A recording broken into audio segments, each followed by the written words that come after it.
Okay, good morning, class. Now, I am Dr. Day. Let me start the recording. Recording in progress.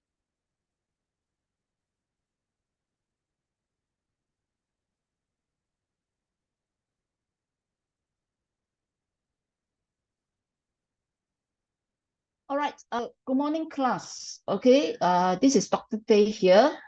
For today, okay, and on week 8, we are going to study, the physics of circular motions. Now, this is an online class, so if you cannot hear me, maybe there's some audio problems with the audio quality, please, okay, it is not unpolite of you to just unmute yourself and tell me so. And if I happen to speak too fast, okay, I also appreciate that, you will also unmute, okay, speak through the mic and me to slow down.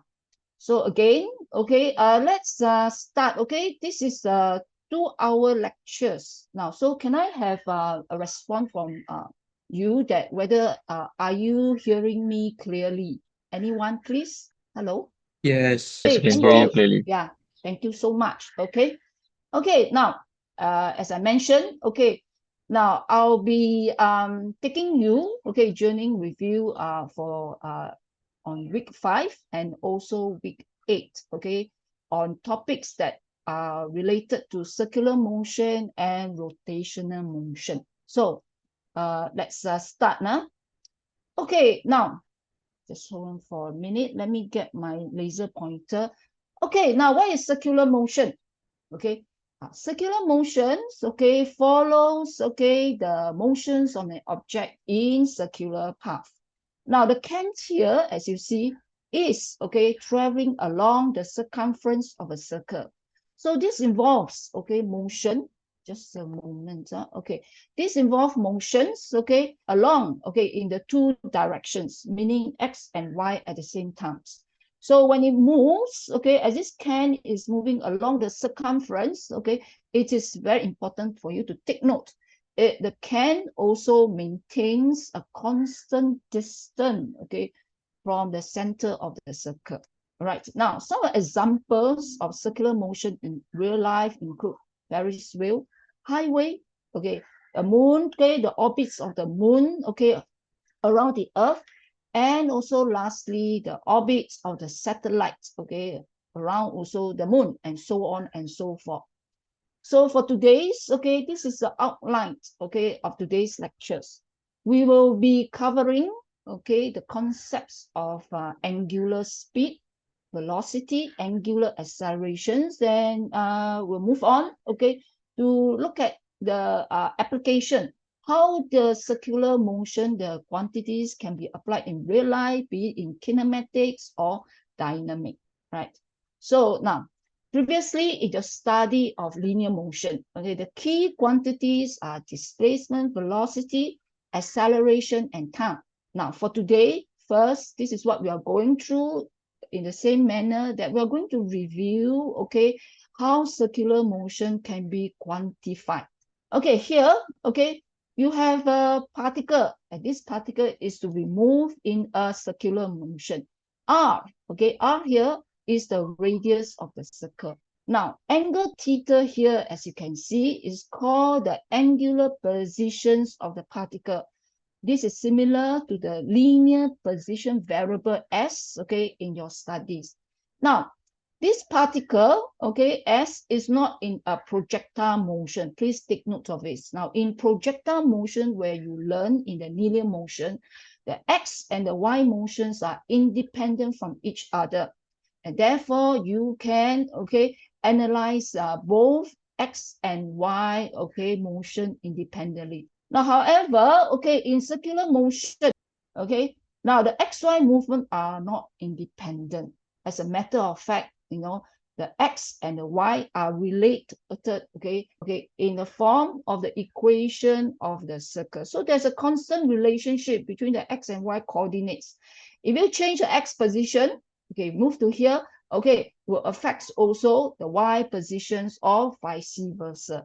Now, theta here, usually we call that angle of rotation. but it is in physics, more commonly, it is known as the angular position. All right, so now the path of this circular motion, as you know, is around the circumference of the circle. Now, how can we define this path? Now, we can define this path using angle theta, which is the angular position. All right, so this is also the basic quantity, okay, to be measured, okay, in a circular motion. Now, let's move on, okay, to view, okay, a particle P, okay, on the CD. So this is a top view of a CD. So now, when the CD, okay, rotates through a given angle, okay, now every point, okay, just a moment, my cursor is playing with me. Now, every point, okay, on this CD, which is a rigid body, will rotate through the same angle, okay, at the same time. So P is just a representative point. Now, P, okay, as you can see, okay, it is at a distance R from the origin O, okay, which is the center of the CD. Now, we also have set up a fixed reference lines and assume that, okay, at time t equals to 0, the point P is on the reference line. Now, after a time interval of t, P, okay, from here will advance, okay, to a new position. So at the same time, the line OP has also moved through an angle theta respect to the reference line. So theta, okay, is, okay, the angular position, and it is measured in radians, okay. P, okay, this P at the same time, okay, has also traveled, okay, an arc length S. Now, this arc length, this S is measured along, okay, the circumference of the circle. And when in the circular motion, we always refer to this S distance as a linear motion.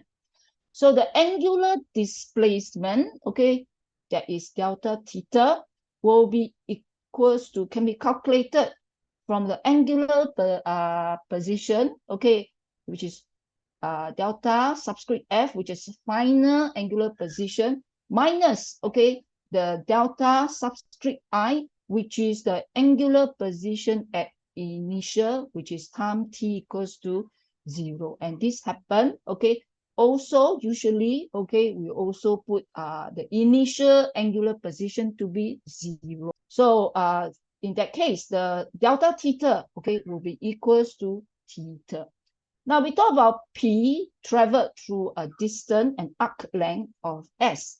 Now this arc length, okay, from this mathematical equation, you know, this arc length will be equals to theta times R. Now please take note, when we are doing angular motion, the angle theta is measured, okay, in radians. Okay, now let's compare, okay, the linear motion and angular motion. Okay, now respect to positions, okay, when you're doing linear motion, okay, the x is the displacement, okay, and x subscript 0 will be the initial position. So likewise, in angular motion, okay, it will be represented by angle theta and angle theta subscript 0, symbolizing, okay, the 0 symbolized at time 0.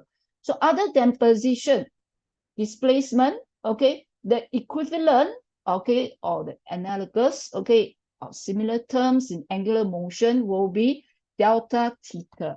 And velocity, okay, in this angular velocity, it is symbolized by omega, this Greek letter. And angular acceleration is alpha. Now, it is important for you to take note and be familiar of the symbols used for angular motion, theta, delta theta, omega, and alpha, because these symbols will be used, okay, from now onwards. Now, angle theta, how do we measure it? Angle theta can be measured in degree, radians, okay, or number of revolutions.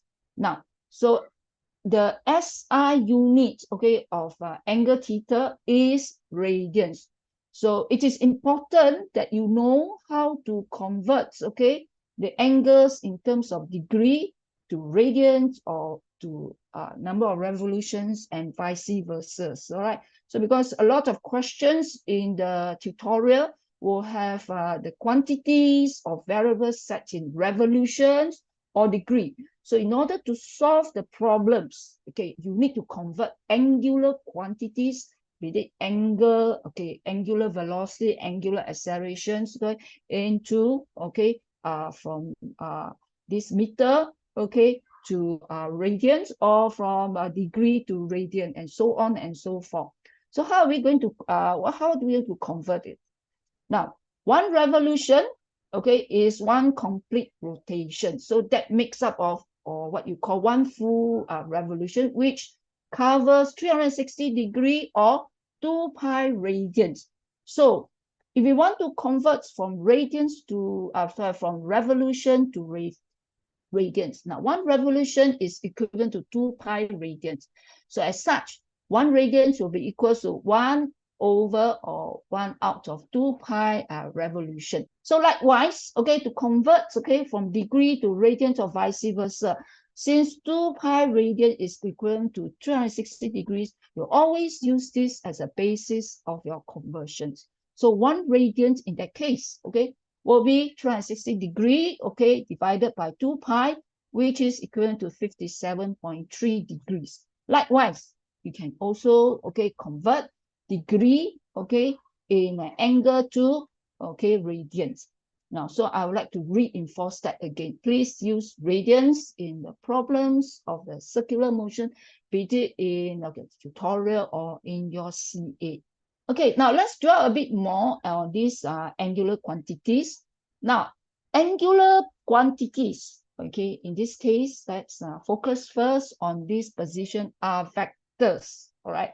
So other angular quantities like angular displacement, angular velocity, or angular acceleration, they are also, okay, vectors. So as a vectors, you need to include magnitude and directions, right?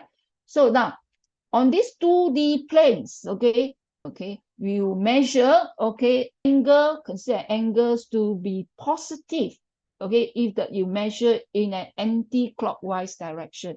On the other hand, okay, if the measurement is clockwise, then theta will be negative. So you can look at this, okay, this red point here, okay, the angular position is positive 30 degrees because it's measured from the point line of reference and rotate, okay, in anti-clockwise directions. Now, another particle position, this black particle here, okay, is minus 30 degrees. So obviously they are positioned differently, okay, at different location, respect to reference line, and this black particle here, okay, the angular position is minus 30 degrees.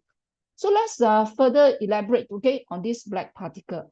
Now, you, okay, the angular position is minus 30 degrees, or, okay, equivalently, if you were to measure it, okay, in a anti-clockwise direction, okay, it is 330 degrees. Whether 330 degrees or minus 30 degrees, they all, both of them describe the position of these black particles. All right, so now, how about, okay, the definitions of angular velocity and acceleration? Let's also, okay, compare with this linear quantity. Now, velocity, okay, when study linear motion, okay, it is defined as a rate of change of displacement. So if you were to write it, okay, in a mathematical representation, it will be delta V, which is a change, okay, in velocity, change in, sorry, this should be the change in displacement. Now, this should be X, okay? Let me just correct it. It should be the X, all right? Now, and for angular velocity, in this case, okay, it will be, okay, the rate of change of angular displacement. Okay, so in this case, it will be delta theta. Now, if what happened, okay, if the velocity is not constant, now to find omega, you have to, okay, use the concepts of limits, okay. So, okay, omega, the is in this case will be, okay, the limits, okay, of the rate of change of angular, okay, displacement with time. So I think you learn, okay, calculus in your first year. This is simply derivative d theta dt. Now, in this case, okay, the velocity will be known as the instantaneous angular velocities. Okay, let's move on to some quantities that are very usually used, okay, in real life. So average angular velocity. Now, so to find this average angular velocity, these formulas, okay, is good, okay, is the omega, okay, average is change of theta over that elapsed time, the time duration of motion, divided by delta t, right? This is when, okay, this angular velocity is not constant. Now, if the angular velocity is not constant, naturally, okay, it will there will exist this angular acceleration. So average, okay, this angular acceleration, okay, can be found, okay, from the change in angular velocity over the elapsed time. So these two are very similar. Now, please take note again, okay, the SI units of angular acceleration or angular velocity are in radian per second or radian per second for these accelerations. Now, okay, let's move on, okay, to an examples on the use, okay, of this use. Now here we have a man, okay, there's on a high bar, okay, performing a swing. So he swing, okay, 2 revolutions in a time of 1.90 seconds. Now find the average angular velocity, okay, of this man. Now, I think it's a good practice, okay, to whenever you encounter physics, okay, problems, okay, write down the given condition. So what was given to you?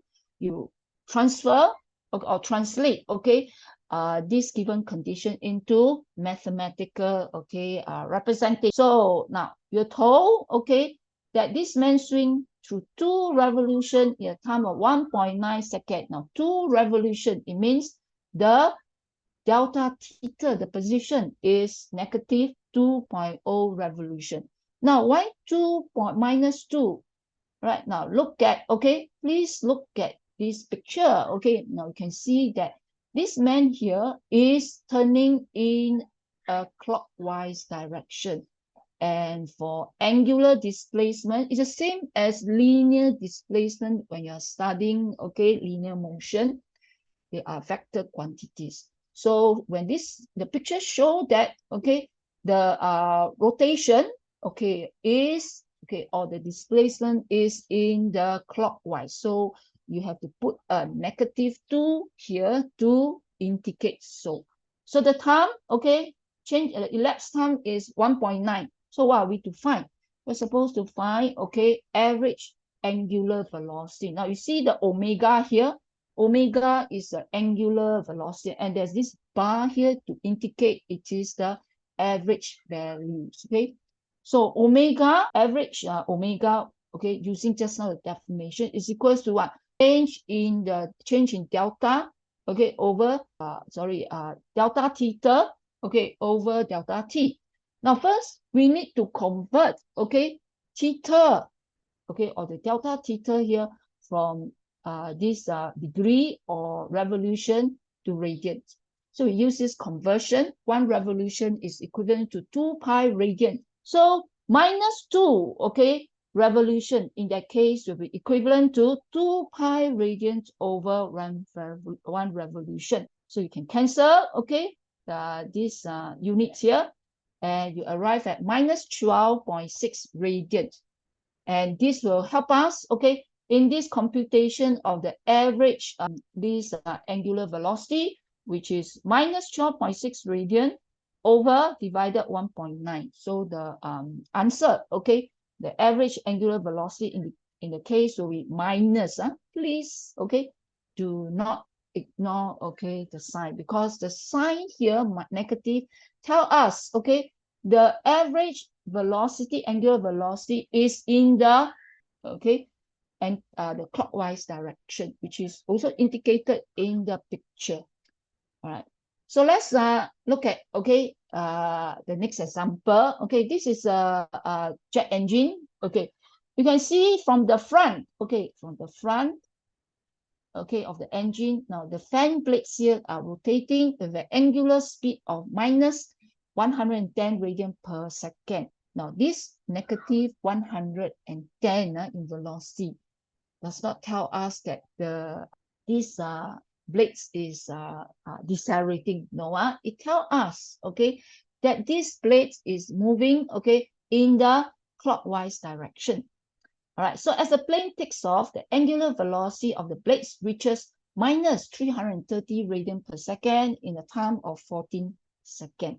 Now find the angular acceleration, assuming it to be constant. So now let's write down, okay, the given condition. So the initial angular velocity is minus 110, okay, and the final, okay, angular velocity is minus, okay, 300. So the elapsed times, okay, will be in fact 14 seconds given here. So now you're asked to find angular acceleration. Please remember, okay, this is a vector quantity. So the directions, okay, is also part of the solution, a part of the answer. Now, since we are going to assume it to be constant, that is as good as telling you, find the average angular acceleration, okay? So which we can use these formulas here.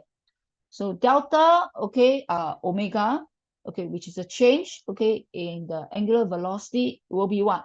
The final, okay, which is minus 330 minus, okay, and minus, remember the initial, okay, angular velocity of omega is minus 110, and that work out to be minus 220. And please, okay, in your computation of your average, okay, angular acceleration, now you have to take in consideration the negative, which tell us the direction. So the answer, okay, once you punch into calculator is minus, okay, 15.7 radians, okay, per second. All right. Any questions, okay, regarding the two examples? All right. No, I'll move on. So just a reminder, I may be a bit long-winded. So when you're solving problems, okay, related to angular quantities, please use radians, okay, for angular displacements.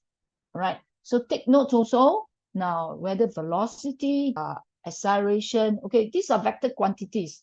So in your answer or in your computation, your solution, please indicate, okay, the directions. All right. So we next, okay, after this angular position, let's move on to velocities. Now, object, okay, that's traveling in circular motion actually experience two types or two components of velocities. All right, so these two velocities are what you term as angular and linear velocity. Now, angular is easy to appreciate, okay. Angular velocity is omega here, and the direction of rotation here is positive, is anti-clockwise, so it's positive. Now, these angular velocities, okay, result, okay, from the change in the angular displacement. So as this angular position change, okay, this object here or this here will possess an angular, okay, velocity, which is omega. So the direction, okay, we have talked about it just now. Now, okay, now the other, okay, velocity is termed as linear velocities. Now, what is linear velocity? Just a moment. I need to change my cursor type. Okay, it doesn't work. Okay, never mind. Let me just move on. Now, look at this. Okay, here we have an object rotating. Now, if you force stop the circular motion, that means you make omega to 0, as in this case, just snip off the string. Now, what do you see? Okay, now this object at this point, okay, when the omega is 0, will fly off from the circular path, okay, along a direction that is tangent, okay, to the circle at that point. Now, it cannot be omega, okay? If it's omega, it will rotate. So this is, as you can see, is the linear velocity for the direction, and it is tangential, okay? Tangential to the point, okay, of this release, right? So, okay, now this is what we term as linear velocity, okay? So this linear velocity actually resulted, okay, from the change in displacement. So now you look at here, at this point, okay, when the disc is turning, now the point here, okay, is also advancing, okay, to the next, okay, another next point in the circumference. Now this path here, the arc length that you mentioned, is actually a linear, okay, motion or linear path. So this is why we term, okay, this velocity here as a linear velocity. Now please take note, okay, the directions, okay, of this linear velocity, which we term as v, okay, is tangential. All right. Okay. So now earlier, okay, we mentioned, okay, now, okay, so this slide here, what we are going to do now, we know that object in rotation, in circular motion, okay, has angular velocity and also omega. Now these two quantities, omega and v, are related. So let's look at it. Okay. So now let's this. Okay. So let's recall, okay, the point on the CD again. So as a CD, okay, turns, okay, this CD turns an angle of this delta theta as it rotates. Now, any typical particle here, for example, this particle here will move from A to B, okay? Now, the distance they travel, okay, is what we term as delta S. That is a change in this arc length. So, okay, delta S is a linear distance. So how to find this delta S? Now, delta S, as we know, okay, using the formula that we mentioned, delta S will be the angle multiplied by the radius, okay, or the distance, okay, of the particle from O. So in this case, it is R. Okay, so let's do some move, okay, isolate delta theta, okay, to this to the right hand side. Now let's divide, okay, both sides of the equation by delta t. Okay, so now it becomes delta theta over delta t, and on the right side, okay, we as you multiply in the divide in this delta t t, okay, let's group, okay, delta s and delta t as one term. Now, we are assuming, of course, R is a constant. Now, let's bring in some of the concept of limits which you learn in calculus. Now, in the limiting terms, that means, okay, when delta t approaching zero or become very small, what will this term become? Okay, delta theta will in fact, okay, approaching d theta dt, which is a derivative. And okay, delta s, okay, over delta t, this term here will also approaching ds dt. So which means now we can rewrite, okay, this equation. It will now become d theta dt equals to ds dt multiplied by 1 over r. So now when you write, okay, when you use the derivative terms, okay, this one is called the instantaneous omega. Right now, okay, and then of course the ds dt, okay, will be the instantaneous linear velocity, okay, and this linear velocity, if you were to write it in symbol, it is actually this linear velocity v. So here, okay, we have established a relation, okay, between omega and v, which is omega, okay, here is equals to linear velocity divided by r, or you can rewrite it as v is equals to omega r. All right. So now take note again. Now when you are using this equation, okay, please do take note that this angular velocity omega here, the units must be in radian per second. Now v is a linear velocity, so okay, the unit is meter per second. All right, so okay, so let's look at here.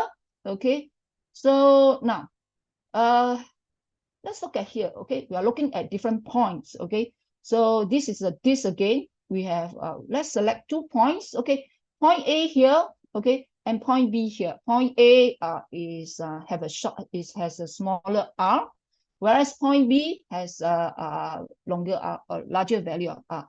So a point here. Okay, a point here. Okay, on the outer edge, which is point B.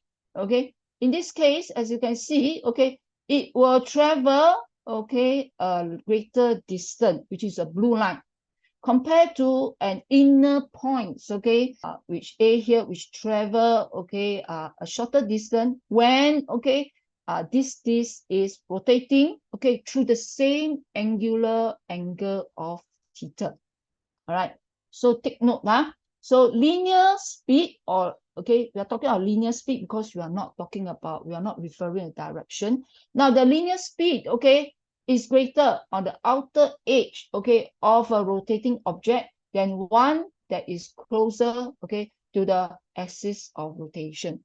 So but, okay, both point A and point B, okay, the angular, okay, velocity of omega are the same, but their linear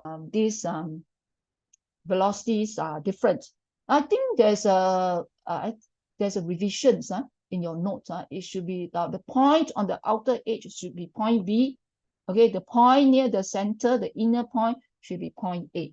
Okay, so let's look at how we are going to make use of this equation omega equals to this B equals R omega. So let's look at this helicopter blades. Okay, we have a helicopter here, 0.30 revolution per second. You have 0.1 here. Now 0.1 here, okay, is located 3 meters away, okay, from the axis of rotation. So you're asked to find the magnitude of the tangential speed. So the tangential speed is also the linear speed. So these 2 names, okay, some of the books use interchangeably, but in this course, the textbook that you use okay, linear speed, so we use linear speed. But when you see tangential speed, so please remember it is also linear speed. All right, so now the given condition, omega, okay, is 6.5 revolution per second. Okay, now angular acceleration is alpha, which is 1.3 revolution per second. So you are asked to find linear speed, which okay is v. So take note, now the angular quantities that has been providing here, okay, are in revolution. Now to find v, okay, the linear speed, we make use of, okay, this relation. Now we're going to convert, okay, this angular speed or this alpha, okay, from revolution to radius. Okay, we are not going to use this alpha. This value will be used, okay, subsequently in, okay, a follow-up example. So omega, okay, is 6.0 revolution per second. So we'll convert it, okay, to radian per second. So multiplying this conversion factor. So 1 radian, okay, is 2 pi radians is equal to 1 revolution. So now you can conveniently cancel this revolution, and what is left will be radian per second. So we obtain, okay, this omega as 48, okay, radian per second. Now this has to be, omega has to be in radian per second before, okay, you can apply this formula to determine, okay, the linear velocity. So using this linear velocity, v equals to r double omega, so it will give you, okay, 122 meter per second. So we use, okay, 40.8 radian per second for the omega, and not, okay, 6.5, okay, revolution per second as, okay, given, okay, in the example. All right, okay, any questions? All right, okay, no, okay, we'll proceed, okay, to the next sections, okay. So we'll look at angular velocity. So let's move on to angular acceleration, or we call acceleration in circular motions. So now our focus, okay, primarily will be in uniform circular motions. So now, but we're going to discuss, okay, acceleration in generally. That means whether uniform or non-uniform circular motion. Now, how we said before, okay, an object that's in circular motion possess two types of velocity. One is an angular velocity, the other is a linear velocity. So how about acceleration? How many types of accelerations are there? Okay, now let's first look at uniform acceleration. So now, in a uniform acceleration, since motions is uniform, do we expect to have an acceleration? Okay, let's look at this. Now, in a uniform circular acceleration, omega is constant. Now, since v, the linear velocity, equals to omega times r, now the object, okay, this object will moving at a constant speed, okay, speed. So here, for example, the linear speed is 10 meters per second. Over here, okay, they can also experience a 10 meters per second. In fact, at all points in the circumference. Now, so angular velocity is, the linear speed is constant, the velocity is constant. So the question is, okay, the object accelerating, okay? So you have constant speed. Now, we have two speeds, okay? Angular speed and linear speed. Now, you have constant linear speed, but is there constant linear velocity? So let's look at this. Now, let's first remember velocity is a vector quantity. So although, okay, you have a constant linear speed, okay, that is referring to a magnitude, but, okay, the linear velocity is not constant, because as velocity is a vector quantity, as the point rotate, okay, follow this path of the circumference, the velocity is not constant, because the direction of the linear velocity, okay, at every point, okay, is different, is continuously changing. So in a uniform circular motion, okay, omega, okay, is constant. Now, the linear or the tangential speed, when we say speed, we are talking about the magnitude of the velocity. It is constant. But, okay, the linear or the tangential velocity is not. So if it's not, now acceleration is the rate of change of velocity. That means, okay, acceleration is not zero. Okay, so this is an important, okay, step, okay, in circular motions, which you need to remember. All right, so let's discuss next generally. So whether it is uniform or non-uniform circular motion. So in general, okay, there are three acceleration for an object that is in circular motion. Okay, now the first is what we call angular acceleration. Now, angular acceleration is represented by alpha. Now this acceleration resulted from the change of angular acceleration. So now, in a case, okay, just a moment. Now, in a case where, let me call up my end. Okay, now, if in a case where the omega is constant, that means omega is equal to 0. So alpha, okay, will be equal to 0. So when is the practical case where there is no change, okay, in omega? It is in the case of uniform circular motion in which omega is constant. All right. So, so when omega, there's no change in omega, alpha is equal to 0, meaning there is no acceleration. This alpha, no alpha is equal to 0.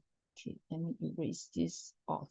Okay, now the remaining two acceleration, okay, are tangential acceleration and also centripetal acceleration. Now, both of these acceleration, okay, are due to change in the linear velocity. Let me explain. Now, tangential acceleration. Now, look at this word tangential. This word tangential, of course, has to do with this linear velocity.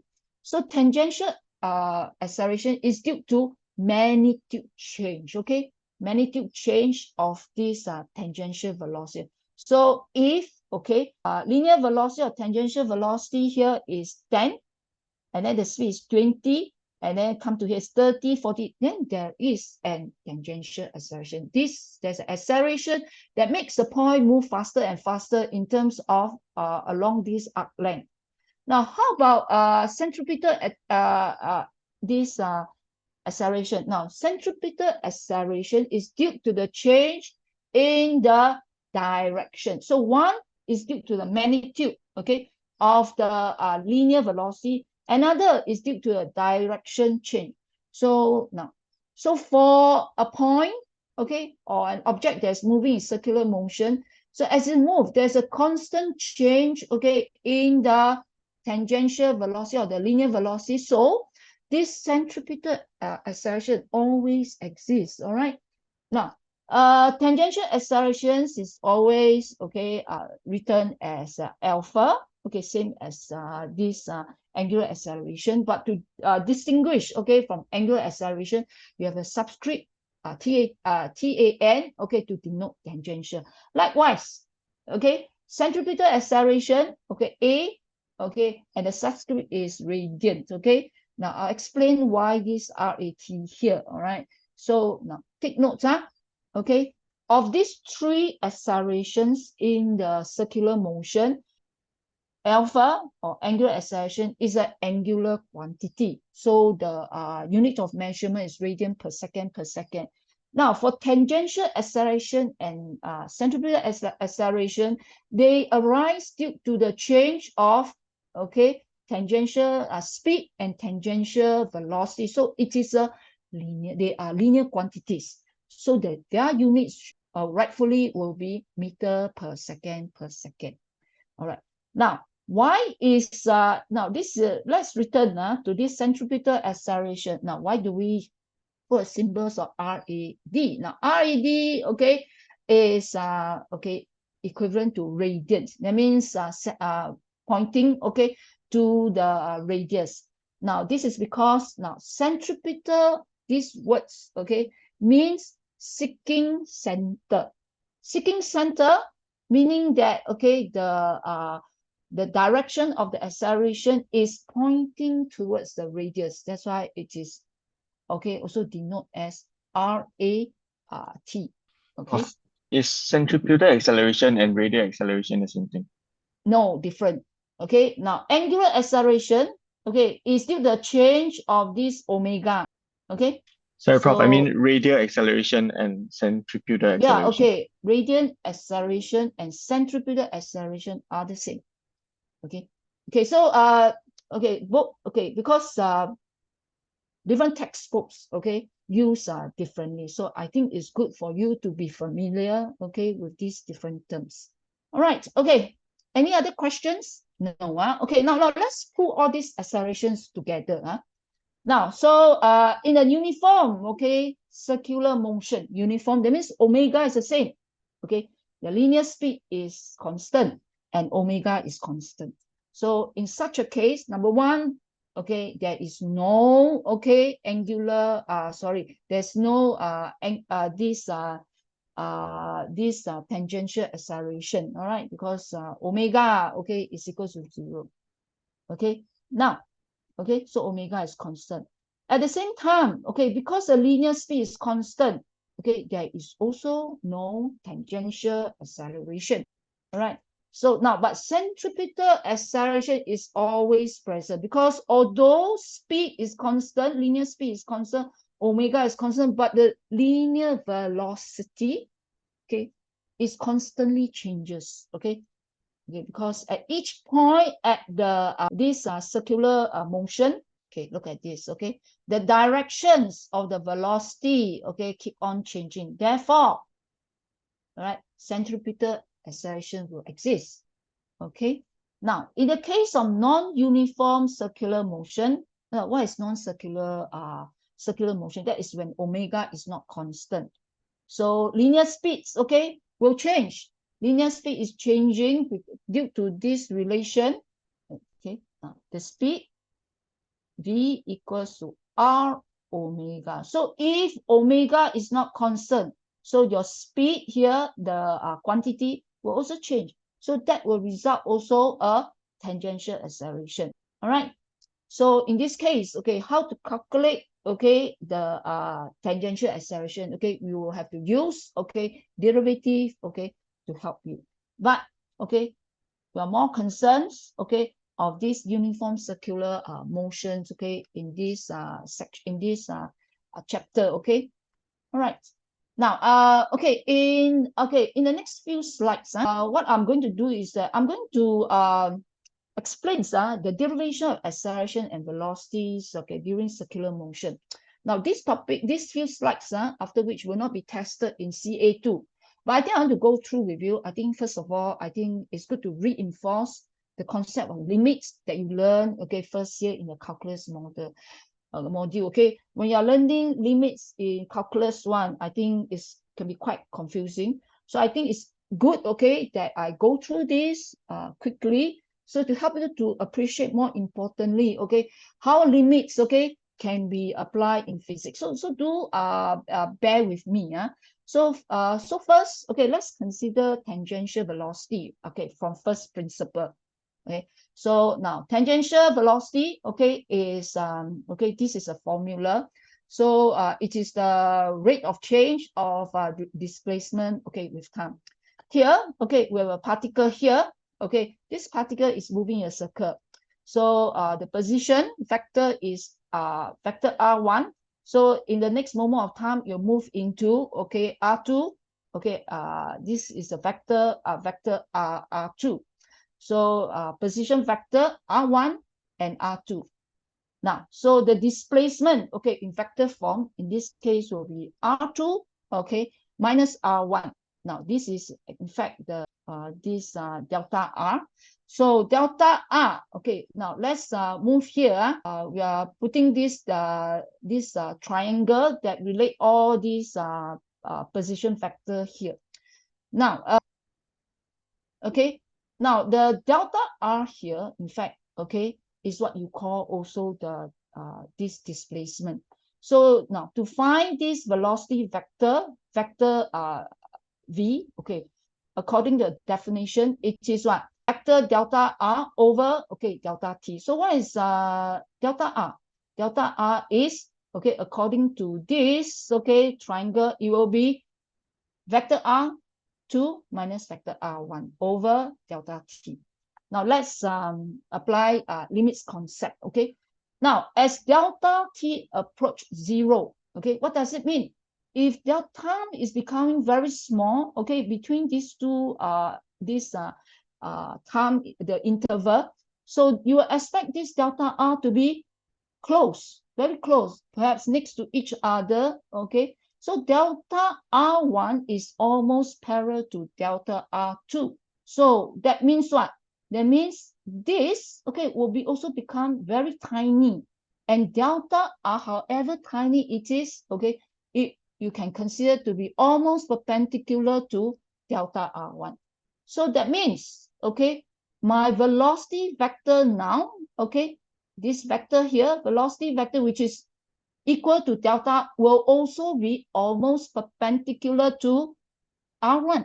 So the velocity vector is at right angle, okay, to the position vector of all the radius, which is why, okay, the velocity vector, okay, is considered to be tangent, okay, to the circular path.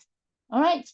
So now, how about this centripetal acceleration? Now, from first principle, this acceleration is the change, okay, in velocity with time. So let's put this, okay, again, this velocity triangle here. So now this change in velocities, okay, will be okay. These remaining sides, okay, of this triangle. So again, we apply the principles of calculus. So as delta t approach 0, okay, v2, okay, will align very close to v1. So meaning, okay, this vector delta v is almost perpendicular to, okay, vector 1 again.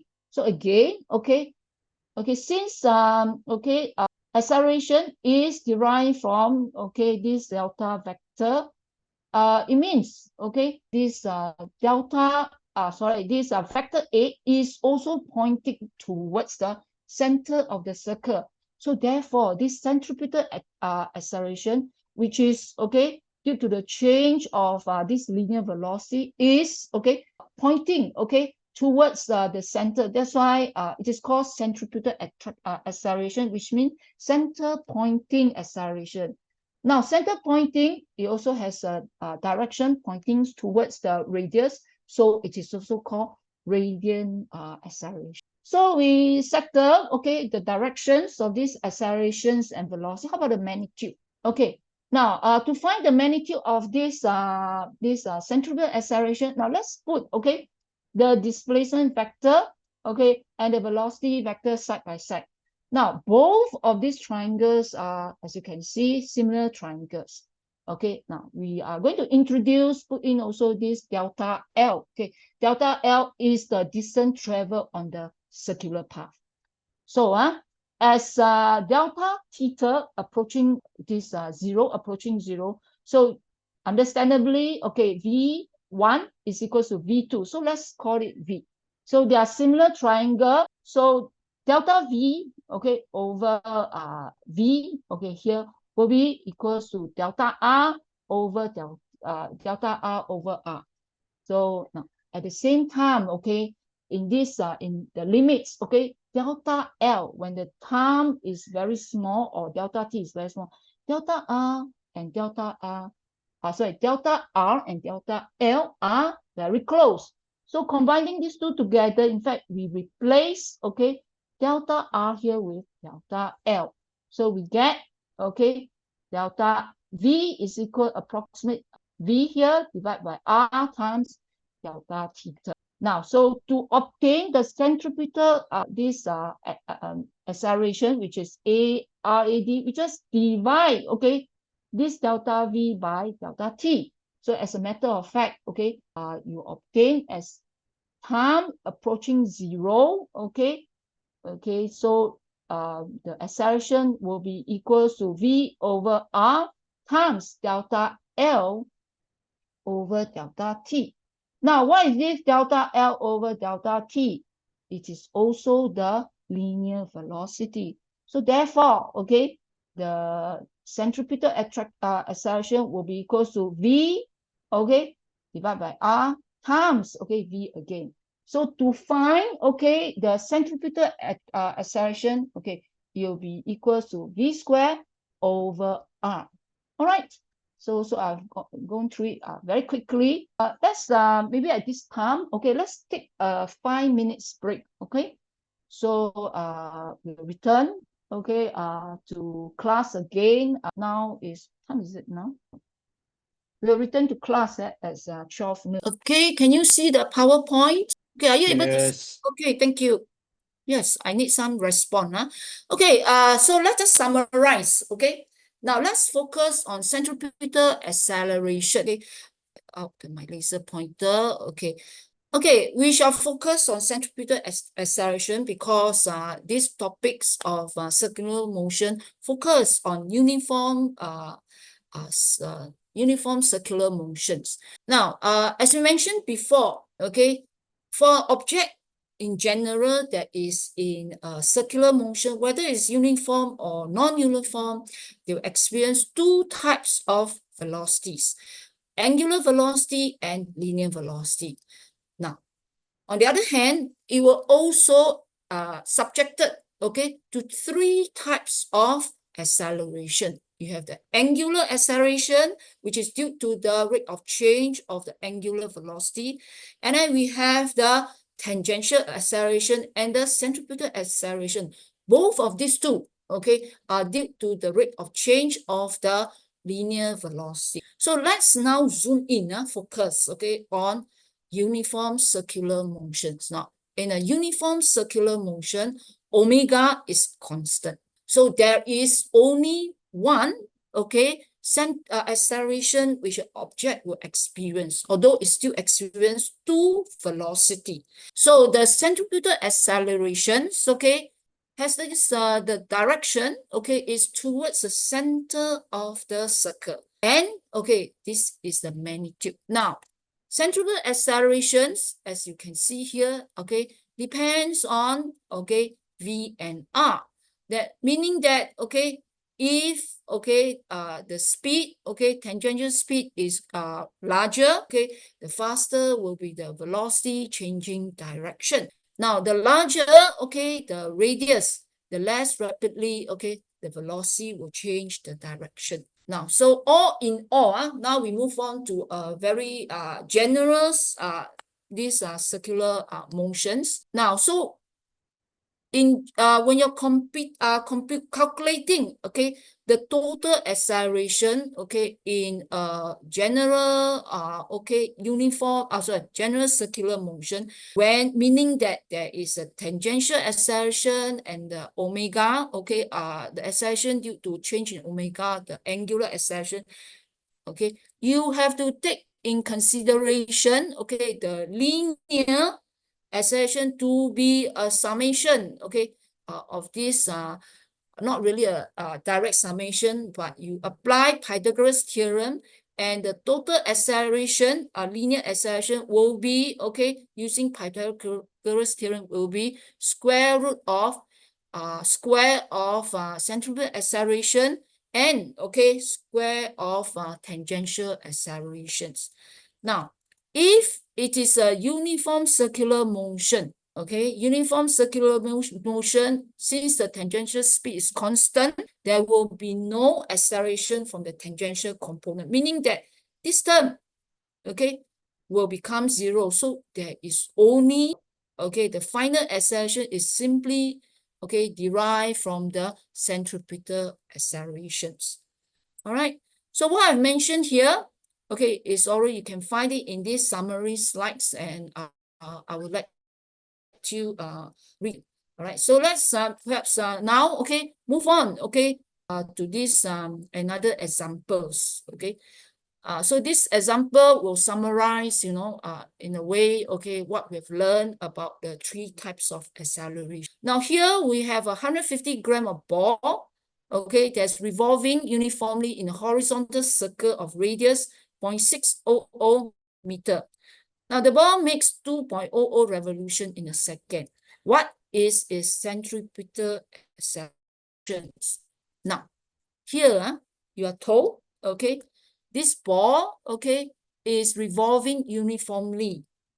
Okay, that means it is a uniform circular motion. So given, okay, R equals to 0.600, okay, and, okay, you are told that the revolution, okay, is 2.2 in a second. Now, what type of velocity is that? Okay, this is omega, all right? Omega. So omega equals to 2.00 revolution per second. And you're asked to find A radians. Okay, so A, okay, radians, okay, will be, we use this formula, V squared divided by R. So, okay, it's R omega squared. Since, okay, we do not have V, and it's not necessary for you to calculate because you have this omega here. So, but first, okay, before you can proceed, you need to change, okay, this omega to radian per second. So, okay, by what you do is that you multiply 2 here, okay, by 2 pi over 1 revolutions, which will give you, okay, 12.567 radian per second. All right, so fine. Now we are going to find, okay, the acceleration that is due to centripetal acceleration. So in this one, okay, we make use of the formula, okay, A radian is R omega squared. So R here is 0.600, omega is derived from here. So punch in into a calculator and you will get, okay, a radians of 94.7 meter per second. So in this case, okay, when this is a case of uniform circular motion, so the only present here is the centripetal acceleration. So make sure that you read, okay, the question carefully. Now let's look at the second example. This is a continuation of the previous example that's on the helicopter blades. So here, okay, previously we have found the tangential speed, okay, tangential speed, which is 122 meter per second. Now, part B, we are asked to calculate the tangential acceleration. Okay, just a recap, okay, you have here these blades here, helicopter blades, which is revolving, okay. It has the angular speed of 6.5 revolution per second and, okay, an angular acceleration of 1.3 revolution per second. So the presence of angular acceleration indicate that this is not a uniform circular motion. All right. So, okay, what are we going to do? That means alpha is not equal to 0, and you're asked, okay, to find, okay, the tangential, okay, acceleration. So now the tangential acceleration, okay, given alpha, okay, equals to 1.30 revolution per second. So first we have to convert this, okay, from revolution per second to radian per second. So in which case, okay, you obtain, okay, alpha, which is an angular acceleration as 8.17 radian per second, okay, per second. Now, this is a formula which I did not mention to you. Now, the tangential acceleration is equals to r times alpha. Now, how do we get this? Okay, now, tangential acceleration, as we mentioned, okay, is due to the change in linear velocity. So it's dv over dt. So let's do substitute, okay, v equals r omega, okay, into this formula. Okay, since r is constant, okay, you can take out r. So tangential acceleration is nothing but r times the derivative of, okay, angular velocity, which is what? The derivative of angular velocity is alpha. So which is end up to be tangential acceleration is equal to r times alpha. All right, so you can just put in r equals to 3 times alpha, which we have obtained previously, and this will give us, okay, 4.5 meter per second. Okay, any questions? No, okay, let's do some concept check. Now, in a uniform circular motions, okay, how many types of accelerations are there? Okay, so you have A, 3, they give you these 3, B, 2, centripetal acceleration and tangential acceleration, C, okay, another 2, and D, only 1 centripetal acceleration. Okay, so let's go through this. Now, in a uniform circular motion, the angular velocity omega is constant. So if omega is constant, that means angular acceleration is 0. That means this is out. Okay, there's no angular acceleration. So this is also out. Okay, because no angular acceleration. Now, since omega is constant, the linear velocity, or rather the linear speed, okay, v equals to r omega is constant in magnitude. So if linear speed is constant, there will be no linear acceleration. So that is the linear acceleration and tangential acceleration. So this is out. So the true answer is D. There's only one acceleration, which is a centripetal acceleration. All right. So let's look at, okay, another concept check. Now we have here 5 motions, okay, of different radius and also different speeds.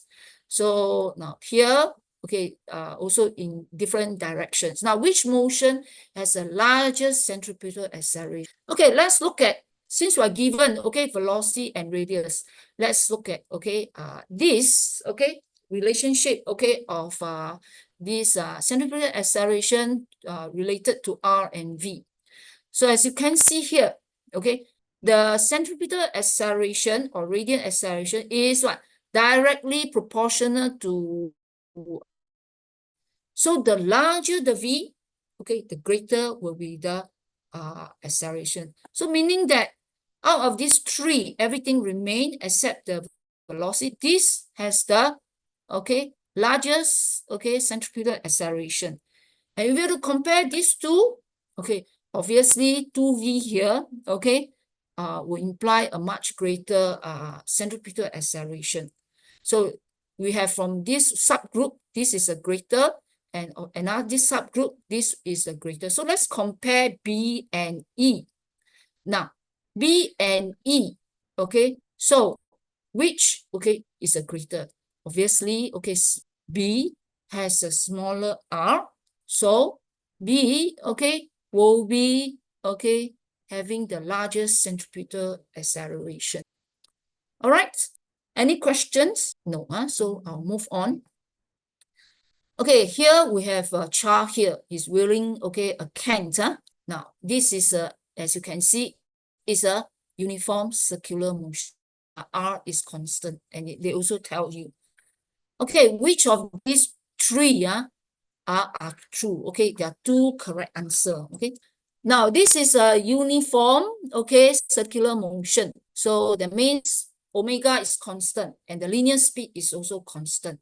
So that means A, okay, the speed, okay, take note, we are not talking about the velocity, but we're talking about the speed. So the speed, okay, which is equals to R times omega, is also constant. So this is correct. Okay, now the velocity of the can is constant. I think you know this is wrong, because when we mention velocity, we are also, that include also direction. So the direction of the velocity changes, okay, continuously, okay, along this circumference. So the velocity of the can is not constant. Now, how about C? Now, C, okay, there's in a uniform circular motion, there's only one acceleration, which is centripetal acceleration. So now since centripetal acceleration equals R omega squared, R is a constant because the rope length, okay, will not change during the motion. Omega is also constant. So that means, okay, the magnitude of the can acceleration, which is centripetal acceleration, is also constant. So, okay, only A and C, okay, are true. Right? Okay, I shall move on, okay, if there's no objection. So now the car here, okay, moves at a constant speed down one hill and up another hill along this smoothly curved surface area. Now, if it is smoothly curved, it means there's no friction, okay? Now, you're given four conditions here. Which of the following best represent the directions of the velocity and the acceleration of the car at the instant that it is at the lowest position as shown? Now, take note, velocity and acceleration has direction, right? Because they are vector quantity. Now, this car here, okay, is in a circular motion. So the velocity here, okay, is actually implied, is referred to the, okay, linear or the tangential velocity. All right. Now, being at the, okay, lowest point, the tangential velocity is horizontal. And according, okay, to the curvature of the path, the center of the circle will be directly above the lowest point. Okay. Now, since the car is at a constant speed, okay, you know that this is a uniform circular motion with fixed radius.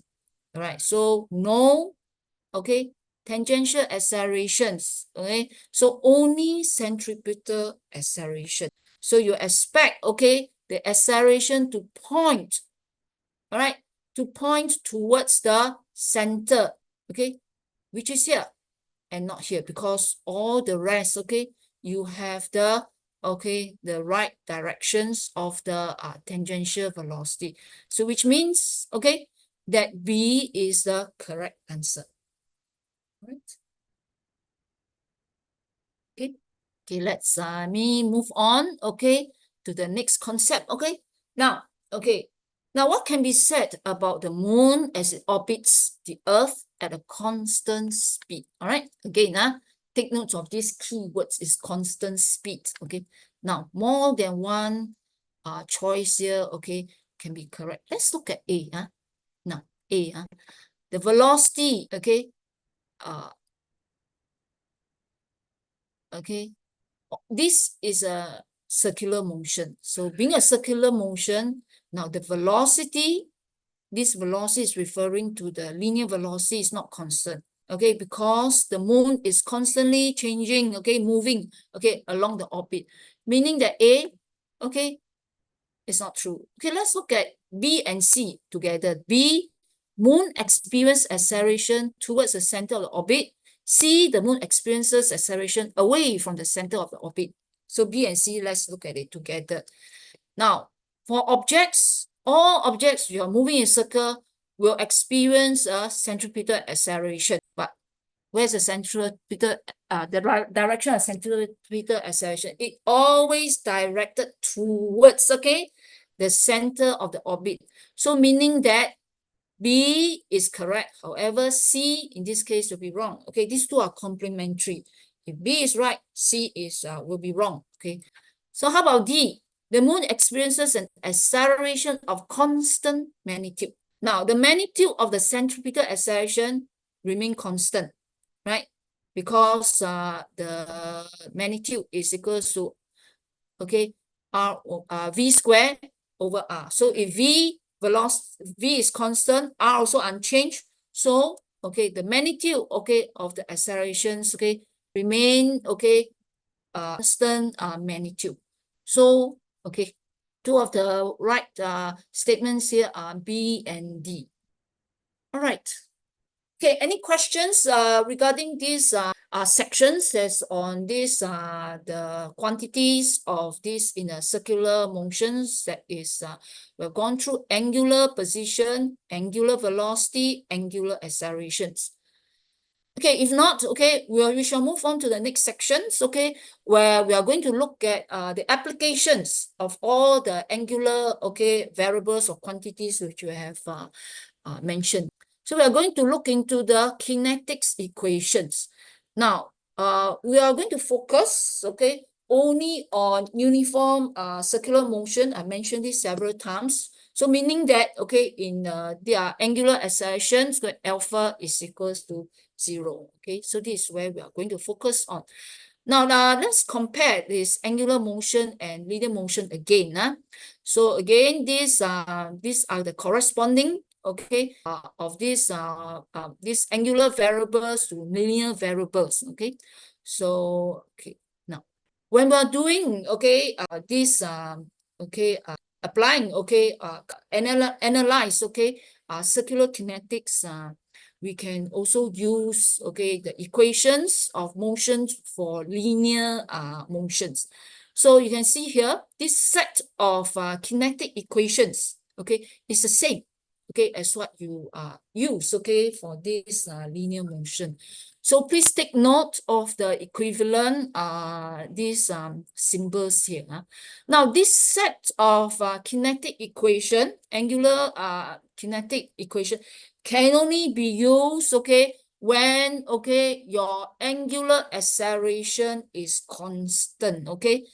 All right, so it's the same, okay, complete analogies with this linear motion with constant acceleration. So the question is, what if this acceleration is not constant? That means it varies with time. What are you going to do? First of all, you cannot use this equation. So what are you going to use? Okay, use the principle, the first principles, using what? Meaning, okay, using if you have angular velocity, okay, to find the angular acceleration, you use differentiation. And if you want to find angular position or angular displacement, okay, you integrate angular velocity. So let's look at this first example. Okay, here you have a blender. Okay, okay, this blender, okay, are turning at angular velocity of plus 275 radian per second. Okay, when the pulling button is pushing, that means at time t is equal to 0. There's the initial, okay, omega. Now, when the blend button is pushed, the blade starts, okay, and reach a greater angular velocity. So it reached a greater angular velocity. Consider that. What does this mean? Okay. Okay. After the blades have rotated through an angular displacement of plus 44.0 radians. Now you're told that the angular acceleration, okay, throughout this operation is constant and has a value of plus 1740 radian per second. And you're asked to find the final, okay, angular velocity of the blades. Now, not all variables here, please take note, huh? Please take note, okay? Here, okay, all the variables, velocity, acceleration, and okay, displacement are in, okay, in fact, angular quantity. So we can use a kinetic equation for circular motion. So let's draw out all the values here. Now, you have the change, okay, in the angular disposition or angular displacement to be plus 44. Okay, so we put down, okay, all these value, okay, into this table here. So initial, okay, omega plus 375, okay, angular displacement plus 44. Now, and we also are given, okay, angular acceleration alpha, which is plus 1740. So we are asked to find the final velocity of the blades, okay, omega final. Now time here, as you can see, is not given. So because time is not given, so okay, I think we choose, okay, this, okay, equations. Now alpha here, okay, is at plus 375 radian. Sorry, alpha here is 1740, okay, here. Now we want to find omega final, or we call it omega, from this equation. So we can express them, okay, in this form. Omega is equal to what? It is equal to square root, okay, of this term here. So now you can substitute, okay, these relevant values, okay, under this square root, which we obtain, okay, plus 542 radian per second. Now, you have this square root here. Now, square root, okay, when you find a square root of omega, it will yield two values, as you know, plus and minus. However, okay, as you know that all the motion here, the turning motion here, are in the positive direction. So the answer definitely should be positive. It is in the clockwise direction. So please do not provide an answer in the negative value, although, okay, this you are taking square root of omega. All right. Okay. So next example. Okay, here, okay, you have a discus troller. Now, starting from rest, the troller accelerates the discus to a final angular speed of 15 radian per second in a time of 0.270 before releasing it. So during the acceleration, the discus moves in a circular arc of radius 0.810 meter. Now, find the magnitude, okay, of the total acceleration. Now, when you encounter, okay, problems in circular motion, always ask if the circular motion is uniform or not. All right. So now you're told here, okay, the troller accelerates the discus. So there's acceleration, okay, so meaning that alpha, okay, angular acceleration is not equal to 0 because the motion is not a circular motion. So now, and this is true for all circular motion. All circular motion will possess a centripetal acceleration. So A, okay, a subscript RAD is not 0. All right.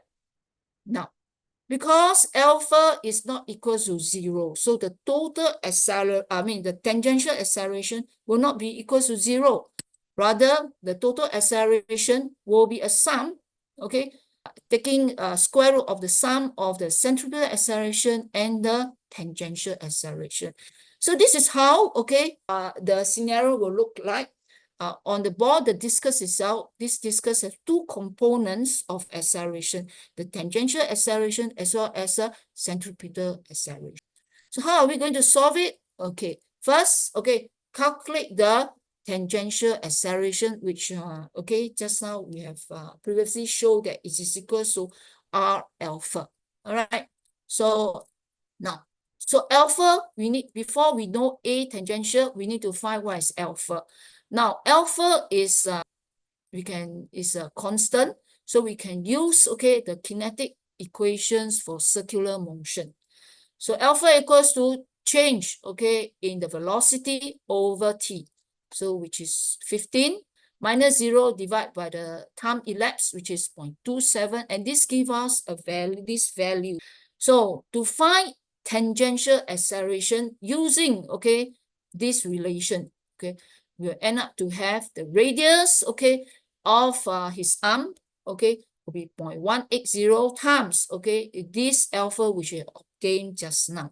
So this gives us 45.0 meter per second per second.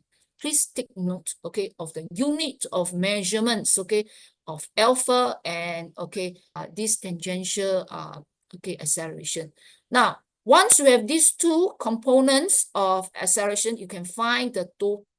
Before you can find the total acceleration, you need to move on to find what is a centripetal acceleration, okay, which has this relation. Okay, centripetal acceleration equals to r times square of omega. So this will work out to be 180 meter per second square. Both, okay, of tangential accelerations and centripetal acceleration will have the unit of measurement of meter per second per second. Now we need to combine these two together. Okay, here you have the tangential acceleration and you have centripetal acceleration. To find the total acceleration, you use Pythagoras theorem. So your total acceleration, okay, in this case will be 187 meter per second square. All right. Now, so far the problems that we deal with is on 2D. Now, what happened? Okay, so on 2D, okay, you can represent the angular, the direction of the angular quantities, okay, in either anti-clockwise or clockwise. Now, what happened if the rotation is 3D? Okay, so using vectors will be very helpful. So in 3D, okay, so you look at here, okay, this here, this 3D is rotating about an axis. Now you use the right hand rule. So the axis of rotation, so you grasp, okay, the axis of rotation with your right hand, okay. So in this case, okay, you grasp it with the right hand now, and then you wrap, okay, your fingers in the direction of rotation. Now the rotation, my fingers is not following, okay, the directions of the rotation of the disc. So I need to flip it around. So when I flip it around, okay, my fingers will then wrap around, okay, the direction of rotation very well. So the thumb, the pointing direction of the thumb is actually in the directions of the velocity, okay, as well as the accelerations, and it's pointing in this direction, right? So likewise, okay, you can practice, okay, this finding the direction of the vectors, okay, for these two different rotation of 3D this, okay, this consider them as 3D. So let's next move on to the dynamics. Now kinematics, okay, is a study of motion, okay, not considering the force acting on it, but in real life situation, okay, you forces are acting, okay, on an object that is in this circular motion. So that brings about these topics of dynamics. Okay, so now let's look at this. Now here you have an object, okay, that is moving, okay, in the circular path. Now, for this object to move along a circular path, there must be a force acting on it. Why?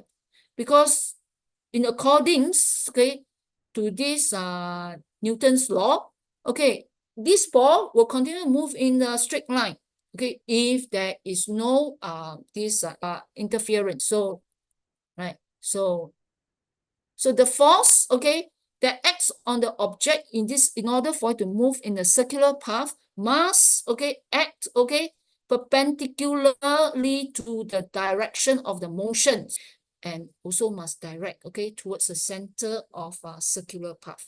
Now this force here, okay, this force here that act on the object to cause it to move in a circular path is what we term as the centripetal force. All right. So according to Newton, okay, there is an acceleration, okay, which is in the direction of the net force. And we know previously that this acceleration is towards the center of the circle.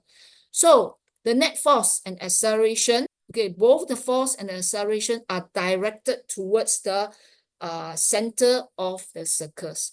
So let's take an example, okay, of this car that is negotiating, okay, a turn, okay, here.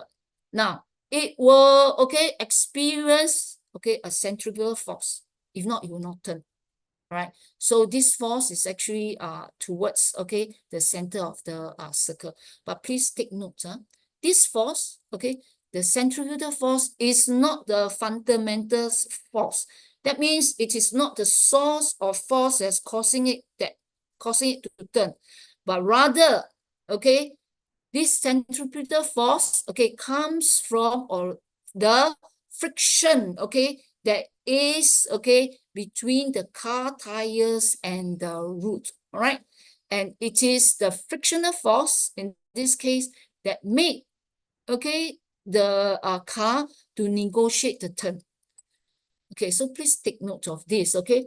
So let's look at, okay, other examples here, okay? I have 3 examples here that is in circular motion. Now, what is a net force? Now, when you look at this Newton's second law of motion, you're referring to a net force. So what is a net force? That makes objects, okay, for example, in this spinning, okay, this spinning object. So you spin, okay, a ball, okay, on a string, okay. So what is it that makes it okay, rotates, okay? It is the, okay, the tension, okay, on the string. So in the same way, okay, you see here the satellites, okay, or the Earth here, okay, that's revolving, orbiting around, okay, the sun. So what is it that make the Earth, okay, rotate? Obviously, there's this centripetal force. But what causes centripetal force? This centripetal force is due to the gravity that is from the sun, okay? So it's a sun gravitational pull that provide this centrifugal force, and this centrifugal force is the one that caused this okay, the Earth to remain in orbit for so many, okay, century, okay. How about this roller coaster here? Now you look at roller coaster, okay, as the cabin, okay, at this moment when the cabin seated on the truck at this moment, what do you see? Okay, this cabin here will exert a force, okay, onto the track, okay, the roller coaster track, and in return, okay, this track will exert a normal force onto the cabin. So the centripetal force, okay, is provided by the normal force that's exerted by the track. So remember, okay, for every actions, okay, Newton's third law, for every action, there's a reaction. So this cabin exert a force on the roller coaster track. In returns, okay, the track will also exert a normal force onto it. All right. So centripetal force, okay, is the net force, okay, the net inward force that maintain the circular motion of the object. So now this this centripetal acceleration, okay, we learned just now previously is given by this, okay, equation. So the force, the centripetal force, okay, will be then mass times the acceleration, centripetal acceleration, which is m times v squared divided by r, or it could be m, okay, the mass times r times omega squared. All right. Okay, let's revisit, okay, a car that is negotiating a turn now. So centripetal force is the one that holds the car in this curved path. Now, in this case, okay, if the force of friction is not great enough, okay, for those who drive, you know that skidding will occur, all right? Okay, this skidding will, as a driver, obviously you wouldn't want this to happen. Now, So skidding, okay, will occur when the car's tire loses the grip on the road. So that means friction between the tires and the road is not sufficient to hold the car. So now, because, okay, objects in circular motion also have tangential velocity. Now, the tangential velocity will cause the car, okay, to move to the right of the track. That means, okay, this is not good, okay? That means, okay, the driver lost control of the car and accidents may occur. So make sure, okay, when you are driving, okay, don't brake too hard, don't turn too sharply, and don't turn too fast. Now, especially on raining day, or if you are driving overseas where the road is icy, okay, slow down, okay, because the friction on the road is reduced. So, you know, the source, okay, of the centripetal force, which is a friction, is now reduced. So make sure that you don't drive too fast. All right, so let's look at, okay, how do we analyze, okay, the car that is making a turn. Now we have here a car that's traveling at a constant speed of 13.4 meter per second. Okay, this is a level circular track. Okay, the radius is 50.0 meter. All right, now what we know that for a car that is negotiating a turn, okay, on this circular path. Now the source of the centrifugal force is a friction. So we are given, okay. Now you want to find what is the minimum coefficient, okay, of static friction between the tire and the roadway that allow, okay, the car to make the circular turn without sliding. So we want to analyze, okay, this car that's in circular motion. So the car will be the object or the body that we are going to analyze. So we shall, okay, look at what are the forces that's acting on the car. Okay, these are the forces. Okay, the car, okay, there's gravity, okay, we have a pull on the car, which is due to the mass, and this is mg. Now this car is sitting on a flat circular track. Okay, the track or the route will also exert, okay, a force on it. So this is called a normal force. Now, this force here, okay, this force here is a frictional force. The force that is between the tire and the root, and we term it as F subscript S. So the maximum static force, okay, let's call it F S comma, okay, max. What is it equals to? Okay, okay, this one will be equals to, okay, the coefficients, okay, of friction, mu S times, okay, the normal force. Now, we are going to apply Newton's second law to the radiant component. Now, Fs, okay, that cause, that provide for this centripetal force, okay, is m times a, okay. So m is the mass of the car times the, okay, centripetal acceleration, which we express it in v squared over r. Now, this force, okay, frictional force, is also equal to mu times n. Now, let's apply Newton's second law, okay, to the vertical component, to the y-axis, so that we can find n. So now there's no motion, okay, in the vertical direction. So naturally, mg, okay, is equals to n. So let's substitute this mg here, okay, into these equations. And we have mv squared over r equals to mu s times mg. Okay, let's get rid of the similar terms. Okay, so you end up to have mu, okay, which is the coefficient of friction, equals to v squared over r. So what is the minimum value? Okay, so minimum value will be what? Okay, by substituting, okay, v, which is 13.4, r, the radius of the track is 50, and okay, the g, okay, the gravitational acceleration due to gravity will be 9.8 joule. So at a minimum, okay, you need a coefficient of 0.366, okay, in order to maintain, okay, this car so that it can negotiate, okay, this turn safely. Now, what is the effect of frictions? Now, in your examples, mu is equal to 0.366, okay?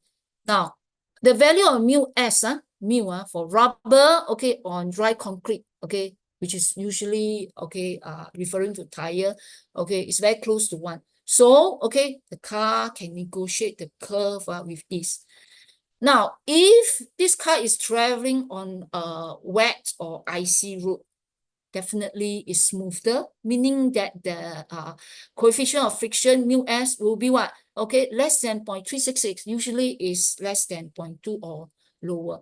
Now, under this condition, okay, the centripetal force that's provided, okay, by, okay, this static friction will not be great enough, okay, for the car to maintain in a circular motion. So skidding, okay, will occur. Okay, so you need to take note of this in a practical situation. So you need to do so by reducing your these velocities, right? So this is, okay, the dynamics of a car, okay, on a level, okay, circular tracks. Okay, on a level circular track, okay, friction, again, let me reiterate. Okay, friction is a force that provides a centripetal acceleration, as you can see here. Now, okay, how about on inclined route, or what you call bank curves, okay? So the track here is made to incline, okay, in an angle, as you can see in the all these car racings. Now, in the case of inclined curves or inclined tracks or bank curves, okay, now a component of the normal force. Now this car that's on the bank curve will travel in this way.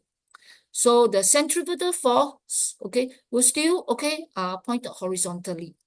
Now, a component in this case, a component of, now the normal force here, okay, will be always perpendicular to the surface. So a component of the normal force will act on, contribute, okay, to the frictional force. And this will allow what? The higher speeds. That's why racing, okay, all those race show, okay, they like to do so, okay, on this inclined track to add excitement, okay, to the race. So let's look at this example. Okay, there's this is a real life example. Okay, there's a speedway. Okay, in America, it's called Daytona, okay, International Speedway in Florida. Okay, it's very famous, okay, for its these bank curves. Okay, so one of the bank events is Daytona 500, which is holds every February. Now it has a course, okay, if you go to visit this course, okay, it has a 4-story 31.0 degree bank curves, okay. So the maximum radius is 316 meters. So these are some of the pictures that show, okay, what you can see, okay, if you enter that stadium. Now, in such a track, okay, now if a car negotiates the curve too slowly, okay, so you tend to slip down because V, okay, is too slow, okay, to hold, okay, the car in motion. So whereas, okay, if it's going too fast, it might begin to slide up. Okay, that is where the tangential velocity all comes in. It will make this car either slide up or down, okay, if the velocity is not the optimum. Now here, okay, let's try. Now I want to find the necessary centripetal acceleration on this bank curve, okay, given this angle, okay, so that the car will not slip down or up, okay, during this incline. So we are going to ignore friction, okay. This is just an ideal case, okay, to facilitate us in our calculation. And we also asked to calculate, okay, the speed of the race car. So let's take a look at this car here, this race car. This race car, okay, is seated, okay, on an inclined plane. Okay, now what are the forces that's acting on the car? On this, so what you call free body, right? You study dynamics. You want to analyze the dynamic, okay, of this of it in motion. Okay, you have to isolate, okay, this object in consideration as a free body. So on a free body, what are the forces that acted on the car? Okay, first it will be, okay, the forces of gravity. Okay, and then, okay, another force is the normal force. Okay, this normal force is also inclined at the angle of theta, which is the angle of inclination of the track. Now, okay, this car is making forward, okay, moving forward. You see the back of the car, so it is moving into the page. Now, it is the centripetal force will keep the car, okay, in motions. Now, this centripetal force will be supplied, first of all, okay, by the what? Radiant component of the, okay, primarily is the radiant component of the normal force. Okay, since this force, normal here, force here, you are going to, okay, resolve it into two components. In the vertical direction, it will n cosine theta. Okay, in the horizontal direction pointing toward the center, it will n sine theta. And of course, obviously, we have, okay, mg here, the mass, okay, and then, okay, the weight that is due to gravitational pull, all right. Now, of course, friction contribute, but however, in this example, we are told to, okay, neglect friction. So friction is ignore, okay, in this example. Now, using this free body diagram of the force, first what we do is that we find the centripetal acceleration. So apply Newton's second law. Now, centripetal force is a force that, okay, provides, okay, by the x component of the normal force, which is n sine theta. So we need to find n here. So let's analyze how to find n's. Let's look into the y component.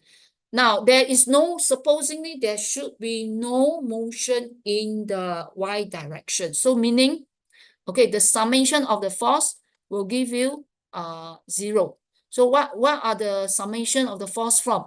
N cosine theta minus mg. And so we find here n equals to mg, okay, divided by cosine theta. So in the x direction, okay, we can find, okay, the force. Now, this is the force, okay, this is the centripetal force. This centripetal force, okay, is contributed by the horizontal component of, okay, the normal force, and which is n sine theta. Okay, so n sine theta here, okay, given that we have already found what is n previously, so n, okay, you can express this centripetal force as, okay, replacing n using mg times divided by cosine theta times, okay, the sine theta, and then simplified it, okay, just pull them that together. So if you want to obtain, okay, the race car in motion, okay, to find this acceleration, now the centripetal acceleration will be equals to what? Centripetal force divided by n, okay, which is here. And then, you know, cancel out, you obtain g is sine theta, okay, divided by cosine theta or tangent theta. Okay, but just let's leave it as it is. So what is the centripetal acceleration? Okay, the centripetal acceleration, okay, can be found by substituting, okay, the values as given, okay, here. So you can see here, you do not need, okay, the mass, the value of mass here. And this will work out to be 5.89, okay, meter per second per second. So a race car that's negotiate or traveling, okay, in this circular track in the example will experience an, okay, centripetal accelerations of 5.89 meter per second per second. Again, let me stress again, okay, this is a linear acceleration, so the unit of measurement must be, okay, meter per second per second. All right, next, okay, we are going to find the speed of the car. Use a relationship, okay, between acceleration, okay, and, okay, the velocity and the radius of the track. So you work out to be, your velocity will be equals to square root of 316 times, okay, the centripetal acceleration which obtained earlier, it is 5.89. And, okay, this gives us, okay, the value of 43.1, okay. Now, in actual fact, okay? Not just the normal force, which resulted from the banking curve that provide the that keeps this race car on the track, but friction, okay, indeed also. But here in this analysis, we ignore friction. Any questions? Okay, if not, okay, let me present to you the summary, okay, what we have learned, okay, in this, the second sections.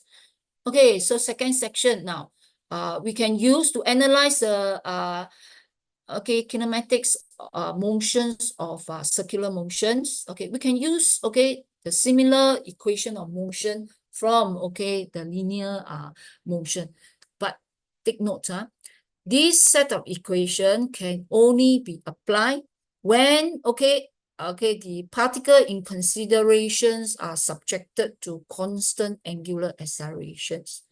So earlier on, in our analysis of these basic quantities of circular motion, these relations between angular and linear quantities are very useful when we want to consider the motions of these the angular motions. So this is a very important equation. We use it in the analysis of dynamics of object in circular motion. So please do take note of this. Now these equations, this and this will be provided during CA, will be provided in the formula sheet. So there's no need for you to remember, but please do be familiar with what are these symbols? What is omega? What is alpha? What is A subscript radian, and so on and so forth. All right. Okay, so this is my last slide. Okay, so that's the end of these lectures. So do you have any question? If you have questions, you can stay back and we can discuss. If not, you can leave the Zoom meeting. So thank you for your attention. So I will be meeting you again on week 8. That is after your study break. Recording stop.